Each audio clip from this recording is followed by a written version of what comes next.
आज का topic start करते हैं। आज हम स्टार्ट कर रहे हैं part C, the use of double entry and the accounting system. अब जब हम अकाउंटिंग सिस्टम या अकाउंटिंग साइकिल की बात करते हैं, या अकाउंटिंग साइकिल या अकाउंटिंग सिस्टम, तो उसमें स्टेप्स होते हैं। पहला होता है identifying the financial transactions, then recording, then analyzing, then summarizing, and last होता है रिपोर्टिंग। तो बेसिकली हम यहाँ पर टारगेट करने लगे हैं पहले दो स्टेप्स को कि फाइनेंशियल हम क्या आइडेंटिफाई करते हैं और क्या रिकॉर्ड करते हैं। Basically financial transactions. Financial transactions क्या होती हैं? सेल्स परचेज करना। ये तो एग्जैक्ट अमीर साहब की गाड़ी। अल्हम्दुलिल्लाह। ओके, सो फाइनेंशियल ट्रांजैक्शंस को आप कैसे एक्सप्लेन करोगे, क्या होती है? सर परचेज और सेल्स को रिकॉर्ड करना वो नहीं होगा, मतलब सेल्स एंड परचेज तो एक एग्जांपल हो गई ना। अच्छा एग्जांपल्स होंगी ये। हाँ जी, आप कैसे डिफरेंशिएट करोगे कि ये ट्रांजैक्शन जो है ये फाइनेंशियल है और ये नॉन फाइनेंशियल है? कैसे डिफरेंशिएट करोगे? Monetary very good. Financial transactions कोई भी ट्रांजैक्शंस या एक्टिविटीज होती हैं जो आपके ऑर्गेनाइजेशन के कैश, इसको मनी भी कहते हैं, या कैश इक्विवेलेंट्स, उनमें से किसी एक या दोनों को इफेक्ट करें। आपने सेल्स की फॉर एग्जांपल, तो आपके पास इन्वेंट्री जो है वो रिड्यूस हो जाएगी और कैश जो है वो इंक्रीज हो जाएगा। In case of cash sales, आप कैश सेल कर रहे हो, इन्वेंट्री आपके पास से चली जाएगी, रिड्यूस हो जाएगी, और कैश आप कस्टमर से ले लोगे तो इंक्रीज हो जाएगा। तो इस तरह की जो ट्रांजैक्शन है जो आपके कैश या कैश इक्विवेलेंट्स को इफेक्ट करते हैं, उनको हम हमेशा कहते हैं फाइनेंशियल ट्रांजैक्शंस। कैश तो सिंपल है, जो करेंसी यूनिट्स में होता है। कैश इक्विवेलेंट्स वो आइटम होते हैं जो इटसेल्फ कैश नहीं होते, but they have some value equals to cash. For example, आपके पास नॉन करंट एसेट्स हैं, बिल्डिंग है, व्हीकल्स हैं, या आपके पास करंट एसेट्स हैं, वो इटसेल्फ ज़रूरी नहीं कि कैश हो, but they will definitely going to have some value equals to cash. तो हर जो फाइनेंशियल ट्रांजैक्शन होती है इस तरह तो हम आइडेंटिफाई करते हैं। नेक्स्ट स्टेप है रिकॉर्डिंग का। आप रिकॉर्ड कैसे करते हो? अब जैसे कैश सेल आपने की है तो आपको पता है कि हर ट्रांजैक्शन का ड्यूअल इफेक्ट होता है। जैसे अगर आपने कैश सेल की है तो आपके पास इन्वेंट्री रिड्यूस हो रही है और कैश जो है इंक्रीज हो रहा है। अगर आप कस्टमर के पॉइंट ऑफ व्यू से सोचो तो कस्टमर के पास इन्वेंट्री जो है वो इंक्रीज हो रही है और उसका कैश जो है वो रिड्यूस हो रहा है। So each and every financial transaction will always going to have double effect. एक इफेक्ट को हम कहते हैं डेबिट, दूसरे इफेक्ट को हम कहते हैं क्रेडिट। कभी इन्वेंट्री डेबिट होगी, कभी कैश डेबिट होगा, कभी इन्वेंट्री क्रेडिट होगी, कभी कैश क्रेडिट होगा। ये डुअल इफेक्ट है। एक इफेक्ट हमेशा डेबिट होगा डबल एंट्री में और दूसरा इफेक्ट हमेशा ही क्रेडिट होगा। जब हम ये ट्रांजैक्शन और इन फाइनेंशियल ट्रांजैक्शंस को रिकॉर्ड करते हैं, कहाँ पे? डे बुक्स में for the very first time, तो हम एक मेथड यूज करते हैं और उस मेथड को हम कहते हैं डबल एंट्री सिस्टम। तो सारी की सारी फाइनेंशियल ट्रांजैक्शंस आप डबल एंट्री सिस्टम के तहत ही रिकॉर्ड करते हैं। अब यहाँ पार्ट सी में we will going to discuss how we can use the double entry and accounting systems. इसमें वही टॉपिक्स दोबारा रिवाइज होंगे आपके। First of all day books and double entry, ledger accounts आप कैसे मेंटेन करते हैं टी अकाउंट में, अकाउंटिंग इक्वेशन क्या है वो कैसे वर्क करती है ये हमने ऑलरेडी देखा हुआ है। तो ये इस तरह के सारे टॉपिक्स जो हैं इस पार्ट में दोबारा से रिपीट होंगे। Clear with this slide? कई सारी सेम ही होगा जो एफएक्यू में, ऐसा ये जो सेम ही होगा, बस थोड़ा सा क्वेश्चंस जो है उनकी डिटेल ज़्यादा हो जाएगी, ये कॉम्प्लेक्सिटी थोड़ी बढ़ा देंगे, बाकी कॉन्सेप्ट सेम ही रहेगा। चैप्टर चैप्टर 4 में हम बेसिकली इस पार्ट से रिलेटेड हम क्या डिस्कस करेंगे, सोर्सेज के बेसिकली आपको कैसे पता चलता है कि आपने कोई फाइनेंशियल ट्रांजैक्शन परफॉर्म की है, उसके कुछ ना कुछ सोर्स डॉक्यूमेंट्स होंगे। तो कौन से किस्म के सोर्स डॉक्यूमेंट्स होते हैं ये हमने ऑलरेडी पढ़ा हुआ है, बट थोड़ा सा यहाँ पर और उसको रिवाइज कर लेंगे। And then books of prime entry को थोड़ा सा हम देखेंगे, और उसके बाद हम थोड़े से टी अकाउंट्स की भी प्रैक्टिस दोबारा से कर लेंगे कि देखेंगे हमें याद है कि नहीं। और इस चैप्टर में सबसे इम्पॉर्टेंट टॉपिक जो है वो अगेन पैटी कैश है। आपको याद है पैटी कैश के 2 सिस्टम्स होते थे, कौन कौन से? हाँ जी, एक होता था इम्प्रेस्ड सिस्टम और दूसरा होता था नॉन इम्प्रेस्ड। तो इसको भी हम टॉपिक फिर से पढ़ेंगे। हाँ जी, फिर से करेंगे। क्वेश्चंस हम मेनली फोकस करेंगे, ज़्यादा डिटेल में इसको हम नहीं पढ़ेंगे, ठीक है? बहुत बुरा ये तो चलता रहेगा, ये भी चलेगा। F7 में पेटी कैश फिर नहीं होगा, ये लास्ट टाइम आप पढ़ोगे F3 में, ठीक है? ओके। इसके बाद टॉपिक लिस्ट है, क्या क्या हमने डिस्कस करना है basically. First of all the role of the source documents. हम सोर्स डॉक्यूमेंट्स बेसिकली क्यों बनाते हैं? सोर्स डॉक्यूमेंट इसलिए, सोर्स डॉक्यूमेंट कौन कौन से हो सकते हैं? फॉर एग्जांपल आपकी सेल्स इनवॉइस, आपकी परचेज इनवॉइस, जो आप गुड्स रिसीव करते हैं अपने स्टोर रूम में, सो गुड्स रिसीव नोट। जब सप्लायर आपको गुड्स भेजता है, गुड्स डिलीवरी नोट। इस तरह के जितने भी डॉक्यूमेंट्स होते हैं, ये चंद हैं, और भी बहुत सारे होते हैं। तो ये डॉक्यूमेंट्स ऑब्वियसली बनाने ज़रूरी होते हैं, क्योंकि जब तक ये डॉक्यूमेंट आपके पास नहीं होगा आप अपने सिस्टम में डबल एंट्री रिकॉर्ड नहीं कर सकते। Second, the need for books of prime entry. Books of prime entry क्या होती हैं और उसकी ज़रूरत क्या है हमें? Sales and purchase day books जो है ये एग्जाम्पल ही हैं बुक्स ऑफ प्राइम एंट्री की। Cash book is also one of the book of prime entry. And the last but not the least, petty cash. Because cash book की जब आप बात करते हैं तो वहाँ पर कैश से रिलेटेड आपका पेटी कैश भी आता है। पेटी कैश क्या होता है बेसिकली?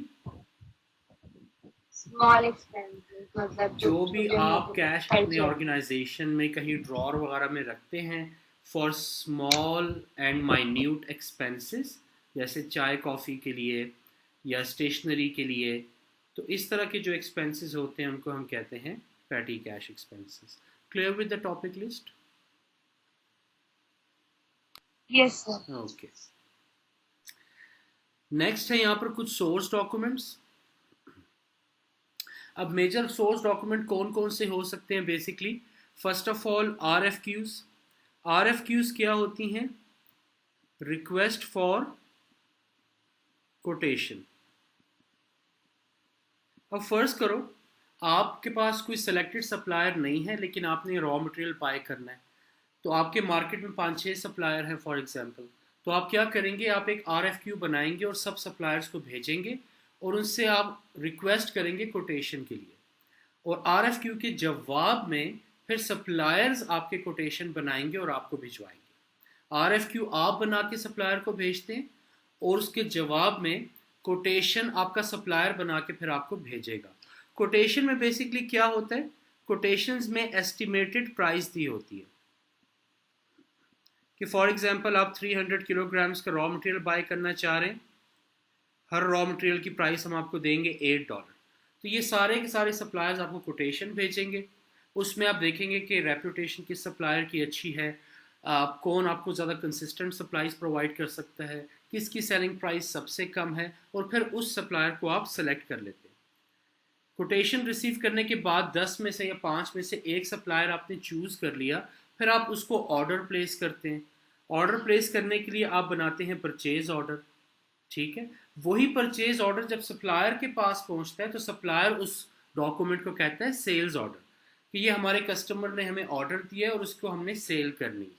तो सप्लायर के पॉइंट ऑफ व्यू से यही सेल्स ऑर्डर बन जाएगा। फिर सप्लायर जब गुड्स रेडी कर लेगा और वो भिजवाएगा तो उसको हम कहेंगे goods delivery note. Supplier goods delivery note बनाएगा और जब गुड्स सेंड करेगा तो उसके साथ वो भेज देगा।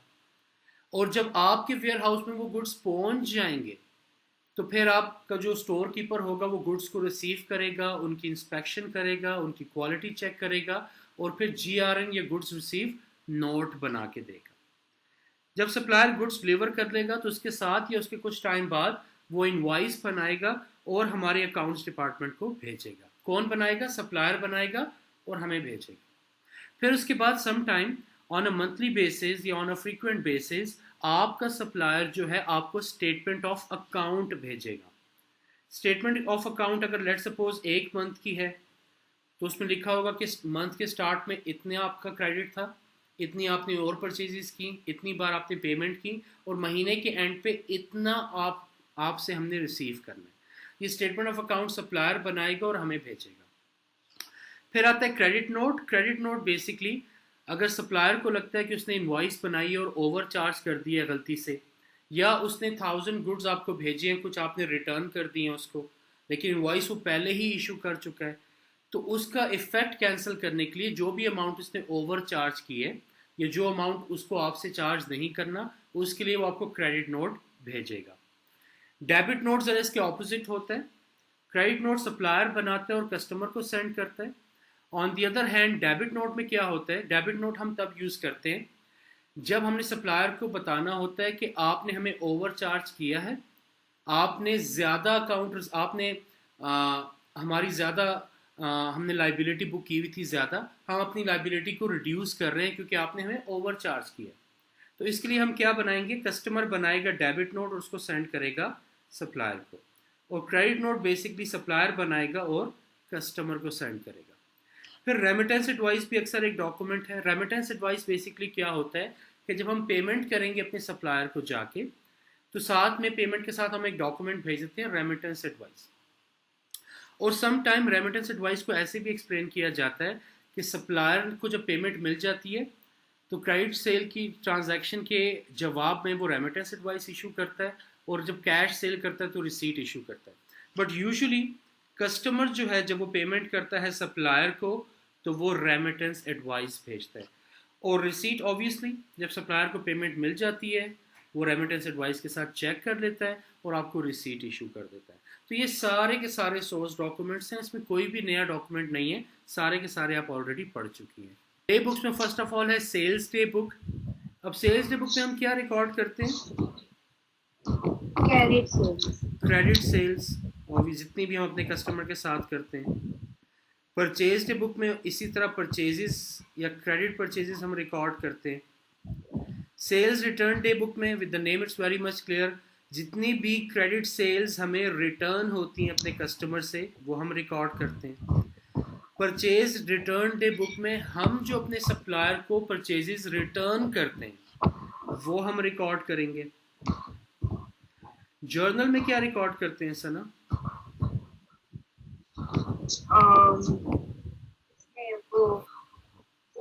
unusual transactions करते हैं, रिकॉर्ड करते हैं। Very good. First of all unusual transactions, actually आप एरर भी करते हैं और एडजस्टमेंट भी करते हैं। Very good. अनयूजुअल ट्रांजैक्शंस वो होती हैं जिन ट्रांजैक्शन के लिए हमारे पास ऑलरेडी कोई डे बुक नहीं होती। अगर हम अपनी ऑर्गेनाइजेशन में purchase day return day book अगर हमने मेंटेन नहीं की हुई तो जितने भी परचेज रिटर्न करेंगे वो जर्नल में रिकॉर्ड करेंगे। या अगर हमारे पास जब कोई एरर्स आते हैं और उन एरर्स की हमने एडजस्टमेंट्स करनी होती है तो वो भी जर्नल में जाती हैं। या अक्सर हमने ईयर एंड एडजस्टमेंट्स करनी होती है, वो एरर नहीं होते लेकिन वो एडजस्टमेंट्स हमने करनी होती हैं। जैसे कि हर साल के एंड पे हम डेप्रिसिएशन कैलकुलेट करते हैं,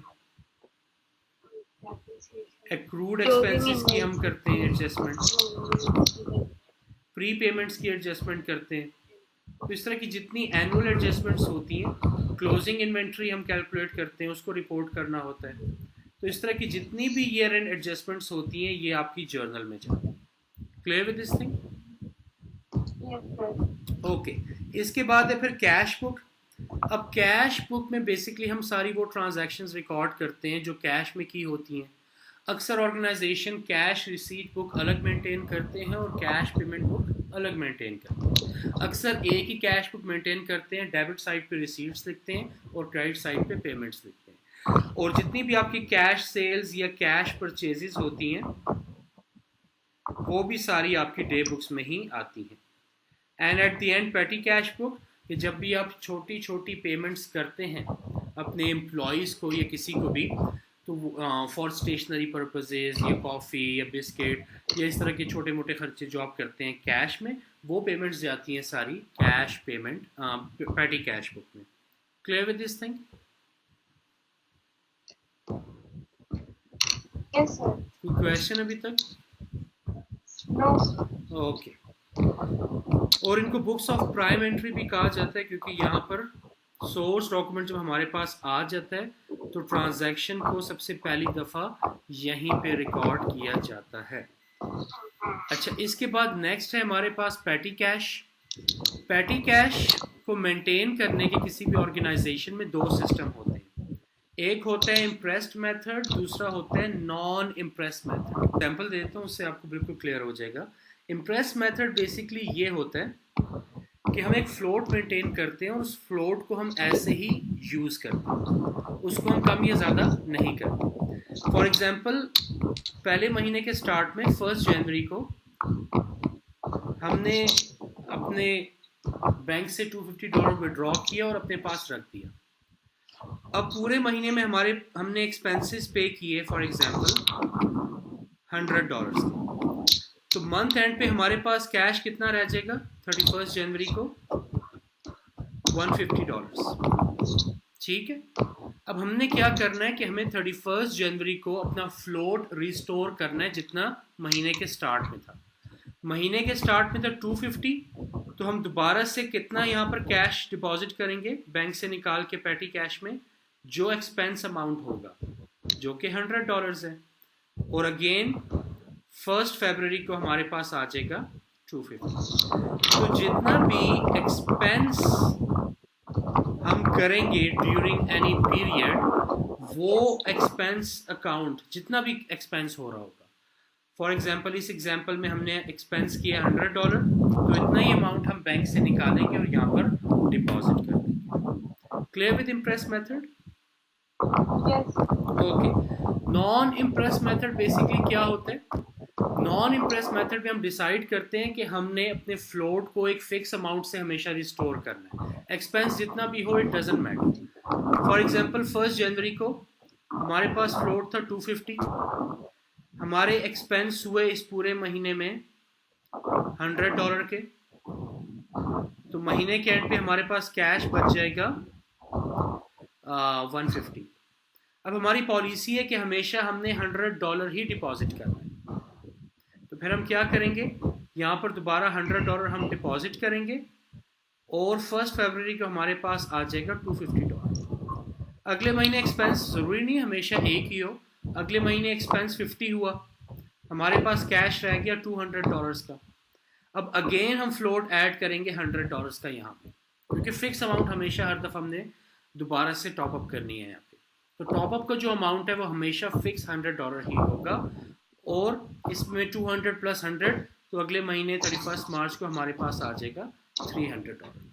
अमाउंट एक्सपेंस का नॉन इम्प्रेस मेथड में एक्सपेंस का अमाउंट जितना भी हो, इट डजंट मैटर, कम हो या ज़्यादा हो, हम एक फिक्स अमाउंट ही हमेशा टॉप अप करते हैं नॉन इम्प्रेस मेथड में। Clear with this thing? Okay. और इम्प्रेस मेथड में अगर एक्सपेंस ज़्यादा है, जितना भी एक्सपेंस का अमाउंट होगा उतना हम दोबारा से अपने अमाउंट विड्रॉ करेंगे बैंक से और यहाँ पर डिपॉजिट कर देंगे। Clear with this story?